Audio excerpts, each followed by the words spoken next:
想要買新屋，但係 new project 咧又擔心好偏遠啦，唔知等到何年何月咧佢先發展到一個成熟嘅地區。咁呢個時候咧，二手屋咧就會撩嚟啦。一個好成熟嘅地區 ，Canning Garden 出咗名嘅高宅區。咁咧呢度有一間介紹俾大家。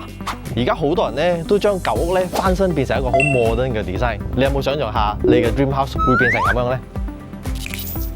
一入到嚟大門口咧，呢個客廳咧就可以睇得到佢嘅空間有幾大啦，22尺咁闊。你要裝修點做都好咧，大部分嘅發揮空間都可以想象一下啦。廚房嘅空間咧就一目了然啦。對於我嚟講係有啲細嘅，因為咧係舊式嘅裝修設計啊嘛。不過唔緊要，因為後邊咧仲有一個好大嘅空間咧係可以俾你 extend 嘅喎，闊度有22尺，同埋喺深度咧有19尺嘅喎。咁隔離廚房呢度咧就有一個細房仔，同埋樓下一間廁所，仲有一個 store room 仔。咁樓上咧就有3間房，一個廁所，空間一樣咁大。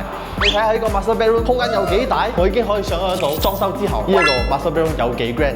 買屋除咗要睇佢屋身之外啊，梗係要睇下佢個 location 附近有啲咩便利俾到大家啦。呢度嘅地點非常優越，只係 walking distance 就有唔同嘅餐廳、油站、快餐、銀行、醫院、Lotus、Kinta City， 你想象到嘅通通都有。最重要嘅時刻到啦，就係你最關注嘅價錢。等我而家話俾你聽啊，4字頭咧你就可以買到一間 dream house 啦。你要裝修嘅話咧，其實都唔會太貴，因為基本嘅設施咧已經俾佢你啦，你只係美化佢啫。咁如果你有興趣都可以聯絡呢一個電話號碼，獲知更多詳情啊！